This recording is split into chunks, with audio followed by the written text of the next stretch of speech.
안녕하세요. 김상진입니다. 8번째 노트입니다. 이 노트에서는 암호 알고리즘, 우리가 2장에서 살펴봤던 4종류의 암호 알고리즘이 있었죠. 대칭 암호 알고리즘, 공개키 암호 알고리즘, 해시 함수, 맥, 그리고 전자서명 5개네요. 이 5개의 암호 알고리즘의 내부 모습에 대해서 살펴보겠습니다. 좀 더 안에 있는 그 동작 방식들, 좀 더 구체적으로 그 내부적인 모습, 알고리즘의 내부적인 동작 원리를 살펴보겠습니다. 그 5종류를 살펴보기 전에 맨 먼저 대칭 암호 알고리즘과 관련해서 암호화 모드에 대해서 좀 설명을 드리고, 그 다음에 이런 구체적인 대칭 암호 알고리즘에 대해서 살펴보겠습니다. 자, 암호화 모드. 대칭 암호 알고리즘 크게 블럭과 스트림 암호 방식으로 분류됩니다. 스트림 암호 방식은 한 번에 한 비트 또는 한 바이트를 암호한 방식인데, 주로 한 바이트씩 암호화하고요. 그 암호할 때 뭘 사용하냐면 XOR 연산을 사용합니다. XOR 연산. 그래서 이 스트림 암호 방식에서는 특별히 암호화 모드라는 것이 필요 없습니다. 그런데 블럭 암호 방식에서는 메시지를 이 일정 크기로 나누어 각 블럭을 암호하는 방식인데요. 블럭 암호 방식은 반드시 정해진 크기의 입력을 암호화 또는 복호 함수에 제공해야 됩니다. 즉 AES가 현재 미국 표준인데 제일 많이 쓰고 있는 거죠. 세계적으로. 이게 블럭이 128비트 블럭을 씁니다. 128비트. 그러니까 데이터가 128비트다 작을 수도 있고 클 수도 있어요. 작을 경우에는 채우기를 해야 됩니다. 그래서 작으면은 요만큼밖에 없으면 요만큼 채워서 128비트를 만들어 줘야지만 암호화를 할 수 있습니다. 그리고 128비트보다 크다. 그러면 쪼개서 이걸 쪼개가지고 각 128비트씩을 블럭 암호 방식의 입력으로 주어줘야 됩니다. 그리고 이 블럭 암호 방식들은 대부분 결정적 알고리즘입니다. 즉 입력 M과 키가 같으면 출력되는 C는 동일합니다. 변하지 않는다는 거예요. 그래서 결정적 알고리즘이다. 그렇게 말씀드리고, 블럭보다 큰 메시지를 암호한 방법을 우리가 암호화 모드라고 그러고요. 가장 기본적인 방법은 블럭 단위로 메시지를 나누어서 각 블럭을 독립적으로 암호하는 것이고요. 이 모드를 ECB 모드라고 합니다. ECB 모드에 대해서는 2장에서 설명드렸어요. 그래서 이 경우에 다시 한번 그리면 4개로 쪼개지는데 우연히 P1과 P3가 같아요. 그럼 어떻게 돼요? C1과 C3가 같아지게 됩니다. 같아지게 되면 우리가 암호문을 보면 이 암호문이 뭔지는 몰라도 알 수 있는 정보가 있습니다. C1의 평문 내용과 C3의 평문 내용이 뭔지 모르지만 같다는 건 알 수 있습니다. 그것은 정보의 노출을 위하고 그 암호화, 비밀성을 위협을 주는 문제점이 돼요.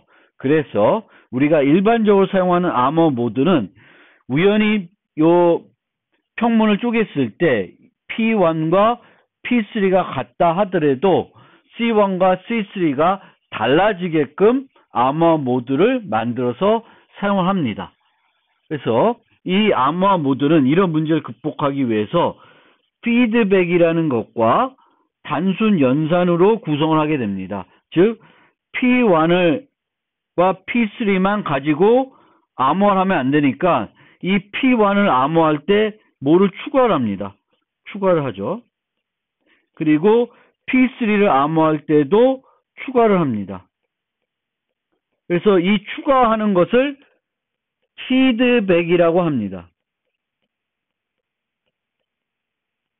그리고 이 추가를 해서 P3와 뭔가 연산을 할 수도 있고 여러 가지 할 수 있는데 그때 연산이 소요되는 거죠. 연산. 그런데 이 연산이 소요가 되는데 이 연산이 되게 복잡하면 성능이 매우 떨어지겠죠. 안 했을 때에 비해서 ECB로 했을 때에 비해서 성능이 많이 떨어집니다. 따라서 우리가 어떤 연산을 사용하는데 이 연산이 단순 연산이어야 된다는 건 뭐냐면은 이 연산을 추가하더라도 이렇게 요걸 추가하더라도 비용이 얼마 증가하지 않아야 된다. 성능에 영향을 미치는 게 작아야 한다라는 것을 말합니다. 그래서 이 암호 모드를 분석을 할 때 이제 요 네 가지를 가지고 분석하게 되는데 첫 번째 평문의 오류. 암호하기 전에 평문의 오류가 있을 때 암호문에 미치는 효과가 뭐냐 이걸 분석하게 됩니다. 그래서 이거는 당연히 우리가 P를 암호하면 C가 되고 C를 복호하면 P가 되겠죠. 그렇죠? 근데 P가 아니라 P'을 암호하면은 뭐가 바뀌게 될 거예요. 그러면 다시 복호하면 당연히 P'이 나와요.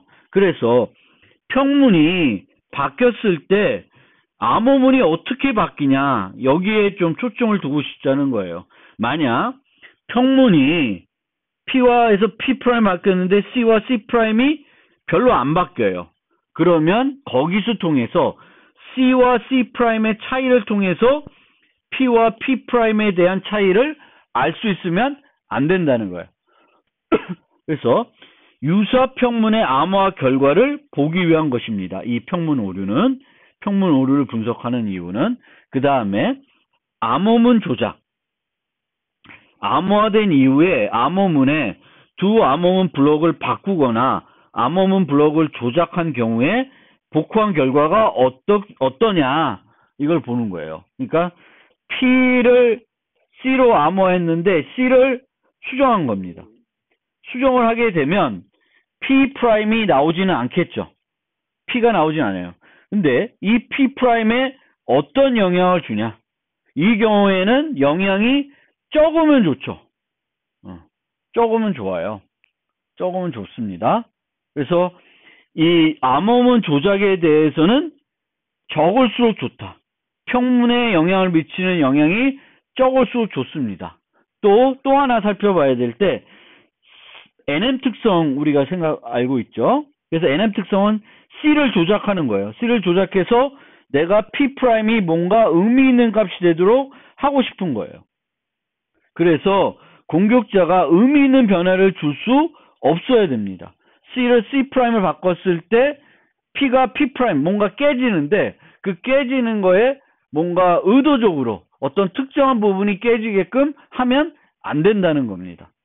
그래서 공격자가 의미 있는 변화를 줄 수 없어야 되겠고 평문은 영향이 미칠수록 적어야 된다. 그래서 이 두 가지 측면을 살펴볼 거고요.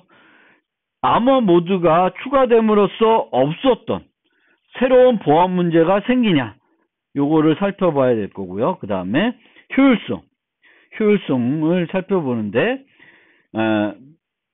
이 모드를 추가함으로써 얼마만큼 성능이 ECB에 비해서 나빠졌냐 요걸 살펴볼 거고요. 그 다음에 하나 살펴보는 것은 병행수행을 할 수 있냐 여부예요. 병행수행. 즉 ECB 모드는 P1, P2, P3가 있으면 프로세서가 3개다. 그럼 각각을 독립적으로 암호할 수 있습니다. 그런데 암호화 모드를 추가하면은 이런 독립적인 암호화가 가능하냐 안 하냐 요거를 살펴보겠습니다. 암호 모드를 살펴보기 전에 블럭이 내가 암호하려는 데이터가 블럭 크기보다 작으면 채우기를 해야 된다 그랬어요. 그리고 내가 암호하려고 하는 데이터가 블럭 크기보다 크더라도 이걸 쪼개다 보면 마지막 블럭은 블럭 크기만큼 안 될 수 있습니다. 그러면 그 경우에도 또 채우기를 해야 됩니다. 그래서 이 채우기에 대해서 좀 설명을 드리겠습니다. 평문 메시지의 크기가 정확하게 블럭 크기의 배수가 아닌 경우에 필요하고요. 그래서 채우기를 통해서 완전하지 않은 블럭을 완전한 블럭으로 바꿔줘야 됩니다. 완전한 블럭으로 만드는데 요구사항은 복호한 사용자는 채워진 부분을 정확하게 제거할 수 있어야 됩니다. 내가 얼마만큼 채웠는지 정확하게 그 채워진 부분을 제거하고 남은 부분만 일반 데이터로 해석할 수 있어야 됩니다. 위 요구사항을 충족시키는 두 가지 방법이 있는데 하나는 암호문과 별도로 원평문의 크기를 전달하는 거예요. 원평문의 크기를 전달하지 않아도 프로토콜에서 내가 지금 전달하는 암호문의 크기가 얼마다라는 것을 서로 알고 있을 수도 있습니다. 이 경우에는 별도 필요가 없겠죠. 그렇죠? 그래서 우리가 프로토콜에서 뭐 NA, A, KAB 이런 식으로 암호화를 했다.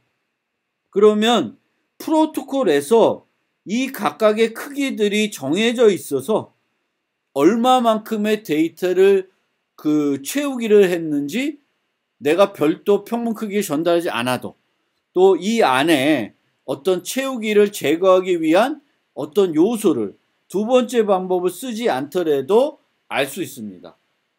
자, 그렇게 이해를 해주시고요. 두 번째 방법은 채우기를 한 부분에서 채운 부분을 정확하게 제거할 수 있도록 요소를 포함하는 거예요. 제거할 수 있는 요소를 포함한다.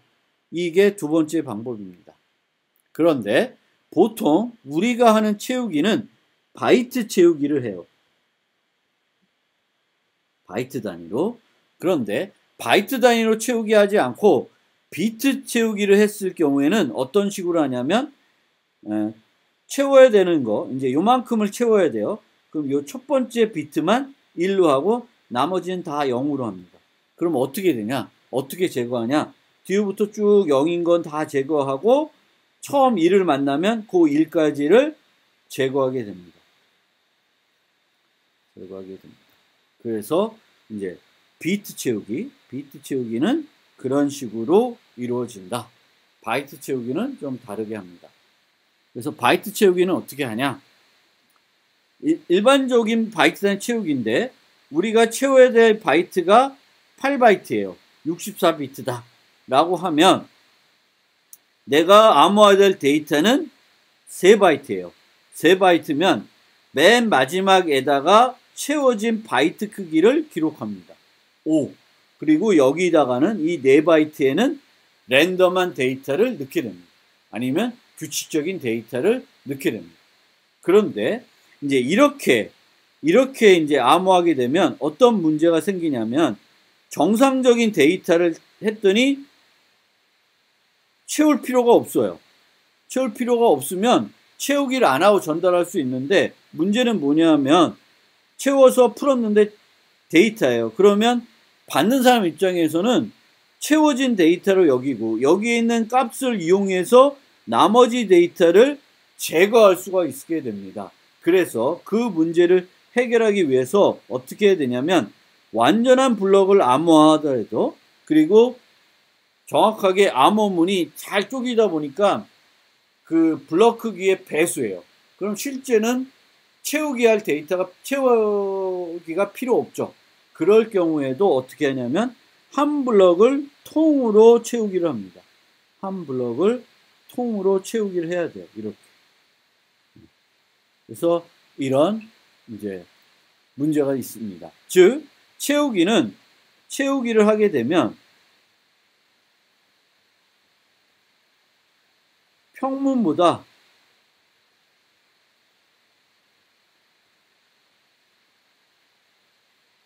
암호문의 크기가 커집니다. 암호문의 크기가 증가한다. 증가하는 문제가 있습니다. 표준에서는 PKC7 또는 5 뭐 이렇게 얘기하는데 RFC에 표준에 정의되어 있는 거는 여기다가 랜덤한 데이터를 넣지 않고 요것과 똑같은 데이터로 채우게 됩니다. 똑같은 데이터로 채우게 됩니다. 그래서 모든 바이트를 동일한 데이터로 채운다. 표준에서는. 요 앞부분을 랜덤한 값이나 규칙적인 값으로 채우는 게 아니라 뭐 이것도 규칙적인 거죠. 근데 어떻게 하냐? 얘와 똑같은 값으로 나머지를 다 채운다. 이렇게 이해하시면 되겠습니다. 그러면 채우게 되면 문제점은 암호문이 평문보다 커진다는 게 문제가 되겠죠. 그러면 암호문의 크기를 평문의 크기하고 일치를 시키는 채우기 하는 방법은 없냐? 있습니다. 그거를 우리가 암호문 훔침 기법이라 그래요. 이 암호문 훔침 기법은 이제 뭘 이해해야 되시냐면 우리가 채우기 할 때 원래 없던 데이터를 추가했습니다. 원래 없던 데이터를 추가하니까 그만큼 암호문은 증가할 수밖에 없습니다. 그런데 암호문 훔침 기법에서는 채우기 할 때 새로운 데이터를 이용해서 채우는 게 아니라 복호할 사용자가 필요할 데이터를 이용해서 채우기를 합니다. 어떻게 채우냐? 마지막 평문은 요만큼밖에 안 돼요. 그러면 요 채우기라는 데이터를 새로운 어떤 정해진 데이터를 이용해서 채우는 게 아니라 바로 전 블럭에서 요만큼을 여기로 가져오게 됩니다. 가져와서 암호화하게 돼요. 그러면 마지막 블럭은 완전 블럭이 되겠죠. 그런데 그 이전 블럭도 완전 블럭인데 이전 블럭에서는 평문과 똑같은 크기만 자르고 요 부분은 보내지 않아요. 그리고 위치를 바꾸게 됩니다. 그럼 위치를 바꾸게 되면 평문의 크기와 암호문의 크기는 일치가 되겠죠. 일치가 됩니다. 그럼 풀 때 어떻게 하냐? 풀 때 어떻게 되냐면 Cn-1을 풀어요. Cn이 완전한 블럭이 아니니까 그 이전 블럭을 풀게 됩니다. 풀면 Pn이 요 데이터가 나오는데 C1의 같은 크기만큼만 Pn으로 취급하고 Pn을 처리하고 나머지 데이터는 Cn과 결합을 해서 풀게 됩니다. 풀면 Pn-1을 얻을 수 있습니다. 그거를 수식으로 나타내면 이렇게 돼요. Pn-1을 암호하면 두 개의 데이터가 되는데 Pn과 같은 크기의 데이터만 Cn으로 쓰고 나머지 C'은 요 데이터는 채우기 데이터로 활용을 한다. 그래서 이게 암호문 훔침 기법입니다. 자, 이제 본격적으로 암호 모드에 대해 설명드리겠습니다. 먼저 설명드렸던 ECB 모드를 분석해 보겠습니다. ECB 모드는 피드백을 사용하지 않는 모드, 즉 평문 블럭들을 독립적으로 암호화하는 모드입니다.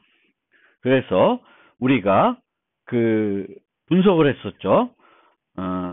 어떻게 분석하냐?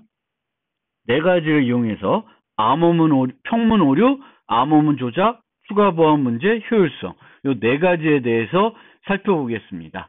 그런데 ECB 모드는 효율성을 분석하는 기준이 되기 때문에 효율성은 별도 논의하지 않겠습니다. 그럼 나머지 평문 오류, 암호문 조작, 추가 보안 문제. 근데 추가 보안 문제도 이거는 별도 보안을 추가한 건 아니기 때문에 평문 오류와 암호문 조작에 대해서만 좀 살펴보겠습니다. 평문 오류. 한 평문의 오류는 해당 암호문 블록에만 영향을 줍니다. 유사한 평문은 유사한 암호문으로 암호화되는 문제점이 있다. 그래서 이렇게 됐을 때 P1, P2, P3, P4를 암호화하면은 C1, C2, C3, C4가 되는데 P1, P2 프라임, P3, P4를 암호하게 되면 C1, C2 프라임, C3, C4. 즉 여기만 바뀌죠. 여기만 바뀌면. 그래서 평문이 유사하면 모두 유사해져요. 암호문도 유사해집니다. 대단히 나쁜 거죠. 그 다음에 암호화된 메시지 블럭들 위치를 바꾸거나 한 블럭에 오류를 주게 되면 어떤 영향을 주게 되냐. 이 경우에 바꿔치면 바꿔진 대로 복구화 되겠죠. 그 다음에 요 한 블럭을 수정하면 그 블럭만 깨집니다. 요거는 좋은 점이에요. 오류가 확산이 안 되죠. 좋은 점입니다. 그런데 요거는 별로 안 좋은 겁니다. 조작할 수 있는 거죠. 사용자가, 공격자가 블럭들의 위치를 바꿈으로써 바꿔서 복구화되게끔 만들 수가 있는 거죠. 그래서 NM 특성 당연히 이것도 가능한 거죠. 그래서 요거는 나쁜 점입니다. 그래서 이게 ECB 모드이고요. 그러면 이제 피드백을 사용하는 첫 번째 모드로 CBC 모드를 살펴보겠습니다. CBC 모드는 암호화할 때 이전 암호문을 평문과 XOR해서 암호하게 됩니다. 즉 얘를 암호할 때 이전 암호문을 갖고 와서 XOR 한 다음에 암호하게 돼요. 그러면 얘와 얘가 같더라도 XOR 되는 데이터는 같을 수가 없죠. 그렇죠? 달라지기 때문에 이 나오는 값들은 달라지게 된다라는 겁니다. 그래서 CI는 PI와 CI-1을 XOR 해가지고 얻어진다. 그럼 복구는 어떻게 되냐? 이걸 역을 해야 되겠죠. 요거를 복구하면은 PI XOR과 CI-1이 나옵니다. 그럼 여기서 PI를 얻어내려면 뭘 해줘야 돼요? CI-1을 해줘야 되죠. 그래서 CI-1을 해주면 PI를 얻을 수 있습니다. 자, 요 방식에서 요걸 살펴봤을 때 두 가지가 여러분들이 파악될 수 있을 건데요. 첫 번째는 C1은 어떻게 암호하냐. C1은 P1을 암호한 건데 P1을 암호하기 이전에는 암호문이 없죠. 블록이 없죠. 그럼 C0라는 게 없잖아요. 그래서 C0라는 게 뭔가 될까? 이제 요게 하나 이제 이슈가 될 거고요. 또 하나는 이 과정을 보면 얘를 암호하려면 뭐가 필요해요? 얘가 필요하죠. 즉 순차적으로만 암호할 수 있습니다. CBC 모드는 순차적으로만, 그러니까 블럭들을, 평문 블럭들을 순차적으로만 암호할 수 있습니다. 순차적으로. 그런데 이 복호화는 내가 암호문을 통째로 다 받은 상태예요. 모든 암호 블럭들을. 그러면 병행으로 프로세서가 여러 개 있으면 병행으로 복호화를 할 수 있습니다. 하지만 암호화는 프로세서가 아무리 많다 하더라도 독립적으로 암호화를 못하기 때문에, 순차적으로밖에 못하기 때문에 효율성 측면에서는 대단히 나쁜 문제를 가지고 있습니다. 자, 그러면 먼저 C0에 대해서 살펴봅시다. C0가 필요해요. C0. 그러니까 다른 블럭들은 그 이전 암호 블럭이 있으니까 그거를 평문과 XOR해서, 평문 블럭과 XOR해서 암호할 수가 있는데, P1은 그것과 XOR할 데이터가 없어요. 그래서 어떻게 하냐면 랜덤하게 만듭니다. 랜덤하게 만들게 되겠고, 얘를 초기화 벡터라고 합니다. 그래서 P1을 IV랑 하는데 얘가 C0가 되겠죠. C0. 그래서 C0가 되겠고, 초기 벡터 IV라는 걸 쓰게 됩니다. 보통 랜덤 블럭을 사용하게 되겠고, 이걸 사용하게 되면 좋아지는 점은 같은 메시지를 다시 암호하더라도 결과가 달라집니다. 즉 P1, P2 이렇게 가는데 얘를 암호할 때 C0를 이용하면 P1을 암호할 때 이 두 개를 XOR해서 만드니까 C1이 만들어지는데 C0 프라임을 이용하게 되면 C1 프라임이 바뀌게 될 거고 C1 프라임이 바뀌니까 P2를 암호한 C2 프라임도 바뀌게 됩니다. 그래서 평문이 안 바뀌더라 하더라도 요 초기 벡터만 바꾸면은 암호문이 바뀌게 됩니다. 그래서 그 각 블럭을 암호화 함수는 결정적인 함수이더라 하더라도 전체 블럭, 전체 평문을 생각해 봤을 때에는 이 CBC 모드는 확률적 알고리즘이고 결과는 달라진다. 그리고 초기 벡터의 비밀성을 유지할 필요는 없습니다. C0를 누가 확보하더라도 이 평문을 복구하는데 별로 도움이 되지 않습니다. 그래서 우리가 전달할 때 IV도 함께 전달하게 됩니다. 그러면 평문에 비교해서 암호문은 얼마만큼 커질까요? 최대 2블럭이 커집니다. 왜? IV가 필요하죠. 한 블럭. 맨 마지막엔 뭐가 필요해요? 채우기가 필요하죠. 근데 채우기를 하는데 표준 채우기를 했을 때에는 블럭이 정확하게 암호문의 암호 블럭의 배수가 되면, 그러니까 우리가 사용하는 암호 함수의 블럭 크기의 배수가 되면 채우기가 필요 없는데 그 표준 채우기에서는 어떻게 해요? 그럴 때 한 블럭을 통으로 채우기로 만들어서 암호를 합니다. 따라서 두 개의 블럭이 커질 수 있습니다. 최대 두 개의 블럭이 커질 수 있다. 이제 그렇게 설명을 드리고, 그러면 아까 그 암호 모드를 분석하는 네 가지 그걸 이용해서 분석을 해보겠습니다. 이게 순서가 좀 바뀌어 있는데, 먼저 평문의 오류부터 살펴볼게요. 평문의 오류. 자,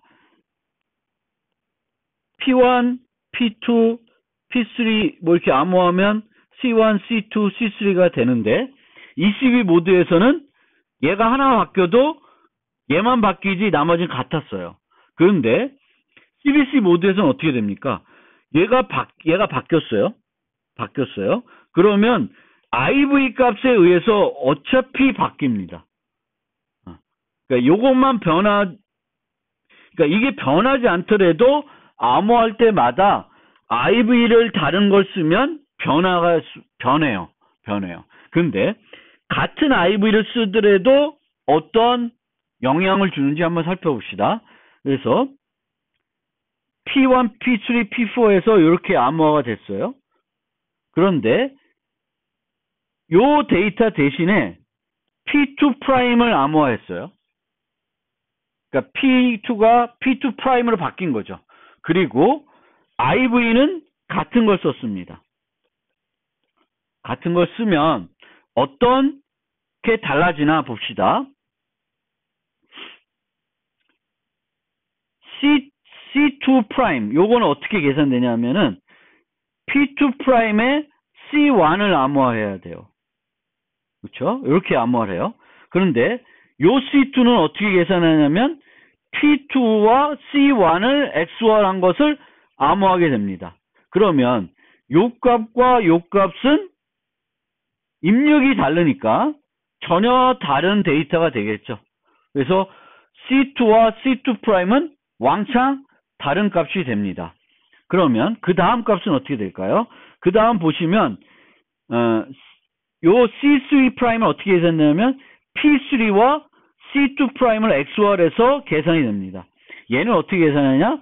P3와 C2를 이용해서 계산이 돼요. 또 다르죠. C3와 C3 프라임은 전혀 다르게 됩니다. 그래서 이 달라진 게 계속 달라져요.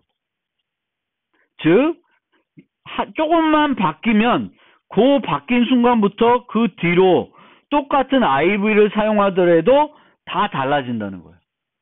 이 암호문이 다 달라집니다. 그래서 어쨌든 IV를 우리가 매번 다른 걸 쓰기 때문에 달라지는데 IV를 같은 걸 쓰더라도 평문이 조금만 바뀌면은 그 뒤로는 계속 달라진다. 달라지기 때문에 요 마지막 블럭 암호문 값은 평문을 대표하는 값으로 사용될 수 있어요. 요 C5는 요 P1부터 P5에 다 영향을 받습니다. 그러니까 요 C2 값은 P2에만 영향받는 게 아니라 그 이전에 있는 평문으로부터 다 영향을 받게 됩니다.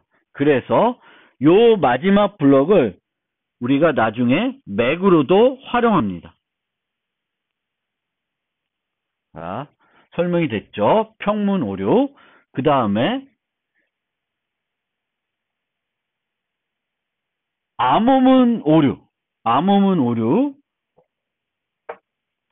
암호의 오류가 생겼을 때 어떤 영향을 주냐? C2 프라임만 똑같은 데이터였는데 전송되는 과정에서 공격자가 C2를 C2 프라임으로 바꿨어요. 그러면 복호화를 어떻게 했냐? 자, P2 얘를 C2 프라임을 복호화할 때 이제 그 복호자는 C1을 XOR하겠죠. 근데 C2 프라임을 복호하면 뭐가 나올지 예측이 안 돼요. 이 값은 예측이 안 됩니다. 그냥 랜덤한 데이터니까요. 예측이 안 돼요. 그러면 P2 프라임은 예측이 안 되게 깨진 데이터를 얻게 됩니다. 그 다음에 C3를 복호할 텐데 C3를 복호하면 C3는 원래 P3와 C2를 오타가 있네요. C2를 암호한 거죠. C2를 XOR한 거기 때문에 이렇게 암호하게 되면 이 결과는 어떻게 되냐면 C2와 C2 프라임을 XOR한 값을 다시 P3에 XOR하니까 P3는 아니에요. P3는 아니지만 그럼 어떤 데이터가 되냐? 예를 들어서 CI에 J비트만 바꿨어요. 2를 0으로 또는 0을 1로 바꾸면 어떻게 되냐면 C2와 C2 프라임이 한 비트만 차이 나니까 이 두 개를 XOR하면 그 비트만 1이 되고 나머지는 0이 돼요. 즉 PI와 즉 P3와 P3 프라임은 J번째 비트만 달라지게 됩니다. 나머지는 똑같고. 그래서 CBC 모두도 NM 특성을 만족하지 못합니다. 그런데 여기까지는 두 개의 데이터를 깨져요. 즉 C2 프라임을 한 암호 블럭의 오류를 또는 수정을 했으면 조작을 했으면 그것에 대응되는 평문은 완전히 깨지고 그 다음 평문은 의미 있는 변화를 줄 수가 있습니다. 깨지는데 의미 있는 변화를 줄 수 있어요. 그런데 그 다음부터는 어떻게 돼요? 정상적으로 나오죠. C4는 복호화를 하게 되면 원래 나오는 P4가 나오게 됩니다. 그 뒤로는 아무 문제 없이 복호화가 돼요. 즉, 한 블럭을 조작하게 되면 두 블럭에 영향을 주고 그 다음부터는 영향을 주지 않습니다. 그래서 얘를 self-recovering이라고 합니다. self-recover. 자동적으로 뒤부터는 영향을 주지 않는다. 똑같은 거를 또 생각을 해보면 바꾸게 되면 요 두 개를 붙어있는 걸 바꾸게 되면 얘 때문에 두 개 깨지고요. 얘 때문에 또 두 개 깨지기 때문에 총 세 개만 깨져요. 물론 얘가 예를 들면 얘 두 개를 바꾸면 얘 때문에 얘도 깨지고 그 다음 것도 깨지고 얘도 깨져요. 근데 그 다음 게 없으니까. 그러니까 어쨌든 두 개 블럭이 조작되면 두 개 블럭이 깨진다. 이렇게 생각하시면 돼요. 그 다음에 CBC 모드는 보통 채우기를 하는데 암호 훔친 기법을 CBC 모드에도 적용을 할 수가 있습니다. CBC 모드에도. 자세한 거는 여러분들이 관심 있는 사람들은 그냥 한번 요 수식들을 살펴보시면 되겠습니다. 추가적인 보안 문제. 원래 없었던 문제가 있냐? 뭐 예를 들면 이게 뭐 추가적인 보안 문제라고 하기 힘든데, 예를 들면 P1, P2, ECB 모듈에서 C1, C2, C3가 나오는데 또 P4, P5를 암호해서 C4, C5가 나왔어요. 그럼 이 두 개를 붙이면 P1, P3, P4, P5가 풀려지겠죠. 그런데 CBC 모드도 CBC 모드에서 이 데이터가 있는데 이 데이터 뒤에다가 똑같은 키로 암호화된 데이터를 붙이면 어떻게 되냐면 요 붙인 요 블럭만 깨지고 나머지 블럭은 또 정상적으로 복화된다는 거예요. 그 의미는 두 개의 블럭이 있을 때 조합을 시켜 놓으면, 이렇게 조합을 두 개를 섞어 놓으면 그 결합된 그 위치만 깨지고 나머지는 정상적으로 또 복화가 된다라는 겁니다. 그래서 이런 문제가 있다. 즉 CBC 모드를 암호화한 같은 키로 암호화한 데이터가 있으면 이들을 결합해서 주게 되면 특정한 위치만 깨지고 나머지 데이터는 안 깨진다. 그걸 통해서 공격자가 공격할 수 있는 가능성은 있다. 그런데 이거는 CBC 모드에만 문제가 아니라 원래 ECB 모드도 가지고 있는 문제다. 이렇게 보시면 되겠고요. 또 하나, 우연히 CI와 CJ가 같았어요. 그럼 어떻게 되냐면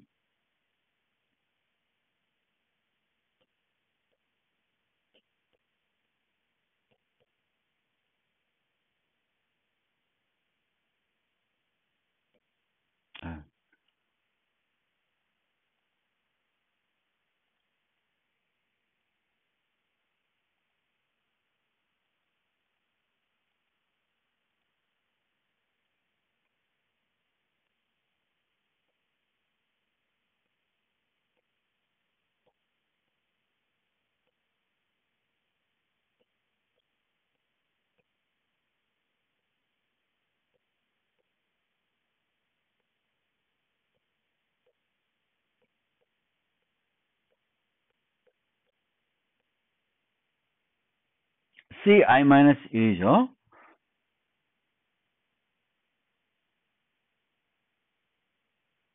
그런데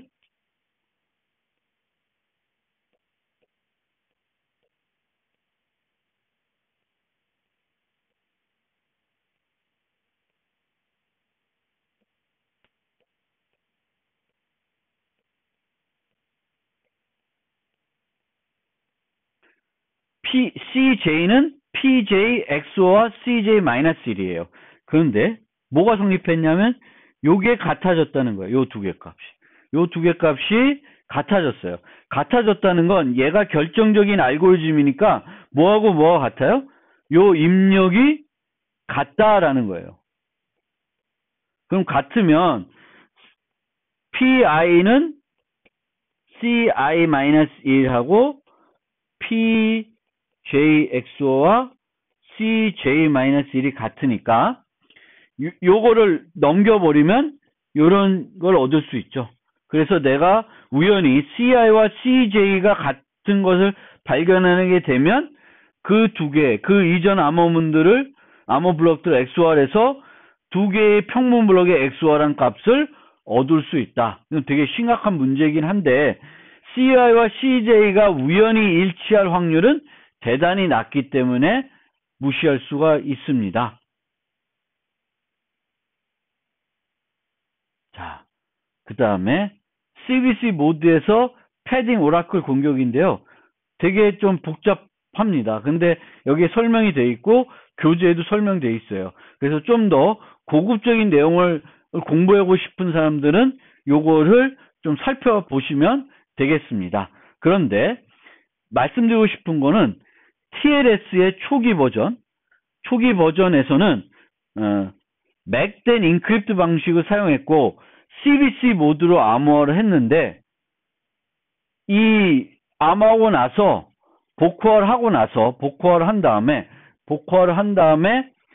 그 패딩이 채우기가 잘 됐는지 안 됐는지를 알려줍니다. 그러니까 A가 암호화해서 B한테 줬는데 B는 복호화를 한 다음에 복호화했더니 채우기 값이 잘못됐어요. 그러면 A한테 알려줍니다. 채우기가 잘못됐다고.